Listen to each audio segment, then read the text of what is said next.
এখানে দুই বোন দাঁড়িয়ে আছে নিজের ভাইকে সুস্থ করব বলে বিয়ে পর্যন্ত করেনি। নমস্কার, আপনি গিয়েছিলেন না? আপনি গিয়েছিলেন? ভাইয়ের কি সমস্যা? ভাইয়ের গলার মধ্যে শ্বাসনালী শুকিয়ে গেছে। শ্বাসনালী শুকিয়ে গেছে, আমাকে একটু দেখাতে পারবেন? হ্যাঁ। আজকে আমরা এসেছি রানীগঞ্জ, আর দয়া করে আজকের ভিডিওটা প্রচুর ভাবে শেয়ার করবেন। আপনারা দেখুন, এই দুই বোনকে দেখতে পাচ্ছেন, এই দুই বোন কিন্তু বিয়ে করেনি। কেন? তার ভাইকে সুস্থ করতে হবে। 1 বছর ধরে ভাই বিছানাগত হয়ে আছে। এই যে দেখতে পাচ্ছেন আপনারা, আমি দেখাই। কি নাম? কথা বলতে পারছেন না? শ্বাস কিভাবে নিচ্ছেন? আপনারা আওয়াজটা বুঝতে পারছেন যে কিভাবে শ্বাস নিচ্ছে। দেখুন মানুষটা কত কষ্ট পাচ্ছে। দেখুন এর বয়স কত? 27 বছর বয়স। আচ্ছা, ডকুমেন্টসগুলো নিয়ে আসবেন ডাক্তারের। তো এই দাদার বয়স 27 বছর, আর দুই বোন বিয়ে করেনি ওরা আপনাকে সুস্থ করবে বলে। ভাবতে পারছেন? দুই বোন বিয়ে পর্যন্ত করেনি, সংসার করেনি। কেন? বিয়ে করলে অন্যের বাড়ি চলে যেতে হবে, সেখান থেকে ভাইকে আর সুস্থ করতে পারবে না। তাই প্রত্যেকে দুয়ারে দুয়ারে সাহায্য চেয়েছে, কিন্তু সাহায্যের হাত খুব কম মানুষই বাড়িয়েছে। হয়তো কিছু জন বাড়িয়েছে, জানি না, কিন্তু সাহায্য পাইনি। এই দাদার এতটাই সমস্যা। আজকের ভিডিওটা আপনারা দেখুন, সম্পূর্ণ বুঝতে পারবেন। আর ভিডিওটাকে প্রচুর ভাবে আপনারা শেয়ার করবেন, যারা যারা আজকের ভিডিওটা আপনারা দেখছেন। কই কাগজগুলো? আচ্ছা, কি ঘটনাটা ঘটেছিল একটু বলুন তো। আপনারা পাড়া প্রতিবেশী তো? এটা কি ঘটনাটা ঘটেছিল বলুন তো? ঘটনাটা কি ঘটেছিল? 2024-এ লাইটটা ঠিক করে নিয়ে আসবে। 2024-এ কাজে গেছিল, কাজে আসার পথে অ্যাক্সিডেন্ট হয়। আচ্ছা, হ্যাঁ, অ্যাক্সিডেন্ট হওয়ার পরে মানে বাড়ির লোকও জানে না। 2024-এ? হ্যাঁ। আচ্ছা। তো রাস্তায় উনি পড়েছিল, দিয়ে পরে পুলিশ এসেছিল। তো পুলিশে এসে দেখলো ওর মানে গাড়ির ইয়েতে মানে কোনো নাম ছিল হতে পারে। আচ্ছা। তো সেই নাম অনুযায়ী ওরা ফোন করেছিল। ফোন করার পর ওই সুলিন বাউরি বলে একজন আছে, তার নাম ফোন করেছিল। ওরা ভাবলো ওদের অ্যাক্সিডেন্ট, কিন্তু ওনার অ্যাক্সিডেন্ট হয়নি, তাপসের অ্যাক্সিডেন্ট হয়েছিল। অ্যাক্সিডেন্ট হওয়ার পরে ওরা আমরা সবাই মানে বাড়ির লোক সবাই যায়, তখন পুলিশ ওকে উঠিয়ে নিয়ে চলে গেছিল হসপিটালে। মানে দাদাকে? দাদার নাম কি? তাপস বাউরি। তাপস বাউরি। আচ্ছা। হ্যাঁ। তারপরে হসপিটালে যাওয়ার পরে এদের বাড়ির লোক সবাই গিয়েছিল। যাওয়ার পর ওইখানে দেখলো মানে মিশনে ভর্তি করেছিল, দুর্গাপুর মিশনে। হ্যাঁ। আচ্ছা। পুলিশেই ভর্তি করেছিল। আচ্ছা, মানে পুলিশ প্রশাসন থেকে ভর্তি করে দিয়েছিল। আচ্ছা, একদম। পুলিশ ওরা মনে হয় 1 ঘন্টা ওরাই করেছিল, মানে এদিকে বলেছিল বাড়ি থেকে লোক নিয়ে যাওয়ার জন্য। তো লোক নিয়ে গেছিল, কিন্তু টাকা পয়সা তো অনেক চাই, তো মিশনে তো অনেক টাকা লাগে, তো এত টাকা তো ওরা পারবে না। তো পুলিশ যতটা হেল্প করেছিল। তারপর ওদের দিকে আবার রেফার করে দেওয়া হয়েছিল, মানে বিধাননগর না কি আছে না, বিধাননগর হসপিটালে রেফার করেছে, যেটা সরকারি হসপিটাল। হ্যাঁ, যেটা সরকারি হসপিটাল। সেই সরকারি হসপিটালে ওদের দিকে নিয়ে যাওয়া হয়েছিল, কিন্তু ওইখানে ওইটা ওদের দিকে ভর্তি নেয়নি। ওখানেও ভর্তি নেয়নি? না, ওইখানেও ভর্তি নেয়নি। দিয়ে আরো অন্য জায়গায় গিয়েছিল, মানে দিয়ে পাড়ার প্রতিবেশী সবাইকে কাছে সাহায্য চেয়ে মানে স্বামী বিবেকানন্দ নাকি আইকিউ সিটি নিয়ে যাওয়ার পর ওইখানে ভর্তি করেছিল। তো ওইখানে তারপরে পাড়ার সবাই মিলে একটুকু ছেলেগুলা সবাই গিয়েছিল, হেল্প করেছিল। তারপর যে স্বাস্থ্যসাথী কার্ড আছে, সেই স্বাস্থ্যসাথী কার্ডে কিছুটা হেল্প হয়েছিল। হ্যাঁ, স্বাস্থ্যসাথী কার্ড পর 7 দিন না কদিন থাকে, তারপর আবার স্বাস্থ্যসাথী বন্ধ হয়ে যায়। এই স্বাস্থ্যসাথীর পর ওদেরকে বাড়িতে আনার জন্য বলা হয়েছিল।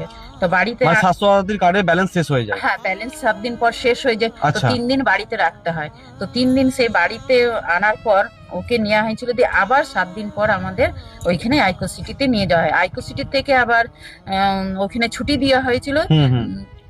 অন্নপূর্ণা বলে একটা জায়গা আছে, মানে অনেকগুলো হসপিটাল ঘোরা হয়েছে। হ্যাঁ, অনেক ঘোরা হয়েছে, কিন্তু টাকা পয়সার জন্য সুস্থ হতে পারিনি। লাস্টে জবাব হয়ে গেছে। আর তারপরে পিজি তো নিয়ে যাওয়া হয়েছিল, পিজি তো বললো এখানে হবে না। তারপর পিজি আবার দিল রামকৃষ্ণ মিশন নাকি আছে, সেই রামকৃষ্ণ বললো যদি হ্যাঁ এখানে ঠিক হবে, তো আমরা গ্যারেন্টি দিতে পারছি না।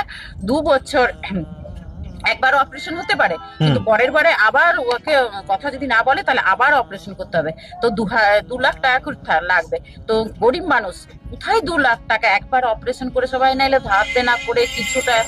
গরিব মানুষ বলতে এই তো বাড়ি, এইটাই বাড়ি তো নাকি? হ্যাঁ, এইটাই বাড়ি। রানীগঞ্জ খুব বড় শহর। হ্যাঁ।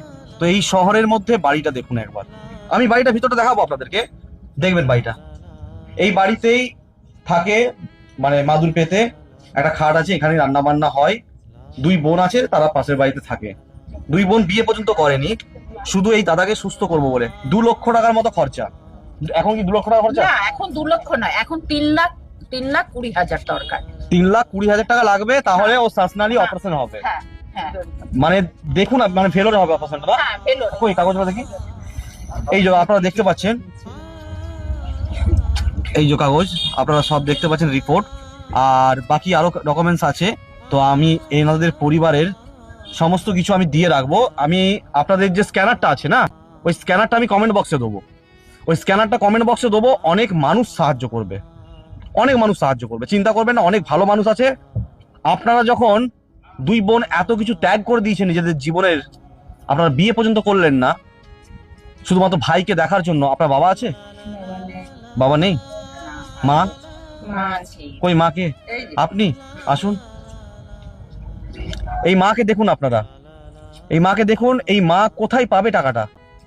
এই মায়ের পক্ষে কি সম্ভব টাকাটা জোগাড় করার? এই দাদাকে সুস্থ করতে গেলে লাগবে 3,20,000 টাকা। মানুষটা শুধু চোখের জল ফেলে, আর কিচ্ছু পারে না, কথা বলতে পর্যন্ত পারে না। 27 বছর বয়স, আর এই বয়সে মানুষটা কথা বলতে পারে না। তাহলে কিভাবে এই গরিব মানুষগুলো বাঁচবে? শুধু কি গরিব বলেই পারবে না? তাই দয়া করে যতজন ভিডিওটা দেখছেন, আপনারা তো প্রত্যেকেই সহৃদয় মানুষ, প্রত্যেকেই ভালো মানুষ এবং ভালো মনের মানুষ। তাই এতক্ষণ ধরে কিন্তু ভিডিওটা দেখছেন, দয়া করে একটু সাহায্য করে দিন। আমি স্ক্যানারটা দিয়ে রেখেছি কমেন্ট বক্সে, দেখে নেবেন আপনারা, কমেন্ট বক্সে স্ক্যানারটা দেওয়া আছে। যা সাহায্য করবেন, 1 টাকা করলে 1 টাকাটাও কিন্তু এনাদের কাছে আসবে। যে যেমন পারবেন, 50, 100, 200, 500, যার যতটা সাধ্য হবে, একটু সাহায্যের হাত বাড়ান এই মায়ের জন্য। একটু সবার কাছে সাহায্য চাও তো। বলো, হাত জোর করে বলো। বলো, আমার ছেলে যেন সবাই আমাদের কাছে আর কিছু নেই। 3 লাখ টাকা দিয়ে 3 লাখ টাকা সামর্থ্য নেই। দাম জোগাড় করতে পারি, 3 লাখ টাকা আমরা কোনো মতে জোগাড় করতে পারছি না। করতে জোগাড় করতে পারি না। আর ওনারা বারবার ফোন করে বলছে অপারেশন হবে, অপারেশন হবে। টাকা জোগাড় হলো ভিলোর থেকে। অনেক চেষ্টা করি, মানে অপারেশনটা করানোর জন্য ডাক্তাররাও চেষ্টা করছেন, কিন্তু টাকাটার অঙ্ক জোগাড় হচ্ছে না। সাহায্য চেয়েছিলেন সবার কাছে? হ্যাঁ, সবাই ওই সাহায্য করি। চিফ মিনিস্টারের কাছে, তারপর পিএম ফান্ডে, সব জায়গায় আমরা খবর দিয়েছি, কিন্তু কোথাও কিছু না। 1 বছর ধরে ঘুরছি। যাই হোক, সরকারের কাছে যদি ভিডিওটা পৌঁছায়, আপনারা দেখবেন, আপনারা তো সরকার, আপনারা চেষ্টা করলে কিন্তু পারেন। একটু চেষ্টা করে দেখবেন, যদি সম্ভব হয় এই গরিব মানুষগুলোর জন্য চেষ্টা করে দেখবেন। হয়তো আপনাদের মেন অফিসে হয়তো কাগজটা পৌঁছায়নি, জানি না কি কারণে হয়েছে, তবে চেষ্টা করে দেখবেন, যদি সম্ভব হয় এই দাদাকে একটু সুস্থ করার ব্যবস্থা করে দেবেন। আজকে এসেছি আমরা মা মনসা সেবাশ্রম থেকে, আর এখানে আমাদের সাধ্য অনুযায়ী কিছু সাহায্য আমরা দিয়ে গেলাম। তো যেখানে প্রয়োজন 3 লক্ষ টাকা, তো এটা খুবই কম, খুবই কম। এই সাহায্যটা মা মনসা সেবাশ্রম থেকে আমরা তুলে দিলাম আপনার হাতে। তো এই টাকাটা আপনি রাখুন, আর বাকি যতজন মানুষ দেখছে প্রত্যেকে কিন্তু সাহায্য করবে আপনাদেরকে, প্রত্যেকে সাহায্য করবে, প্রত্যেকেই ভালো মানুষ, প্রত্যেকেই সাহায্য করবে। যার যেমন হবে, যার যেমন হবে, 50, 100, 200, 500 একটু সাহায্য করবেন এই মানুষগুলোকে, যাতে এই দাদা আবার পুনরায় তার গলার স্বর ফিরে পায়, কথা বলতে পারে এবং শ্বাসনালীটা অপারেশন হতে পারে, করিয়ে নিতে পারে। টাকার জন্য কথাও বলতে পারছে না। আর শুধু বলছে মরে দেবো, আমার না ঠিক হলে মরে দেবো, মরে দেবো। এইটাই। আর মাথা ঠুকছে, গলা চাপড়াচ্ছে, এই করছে, এইরকম প্রবলেম, মানে মানসিক ভাব হয়ে যাচ্ছে। এটাই হচ্ছে ব্যাপার। চিন্তা করবেন না। আচ্ছা দাদা, বলছি আমার কথাগুলো শোনা যাচ্ছে তো? অসুবিধা নেই? ওই মরে যাব এই সেই এই কথাগুলো একদমই মাথায় কিন্তু আনা চলবে না। অনেক ভালো মানুষ আছে যারা প্রত্যেকেই সাহায্য করবে, প্রত্যেকে সাহায্য করবে। সবাই ভালো থাকবেন, সবাই সুস্থ থাকবেন। মা মনসা দেবীর আশীর্বাদ সর্বদাই আপনাদের সঙ্গে থাকবে। ধর্ম হোক যার যার, মা মনসা সেবাশ্রমের মা মনসা দেবী আপনাদের সবার জয় মা মনসা।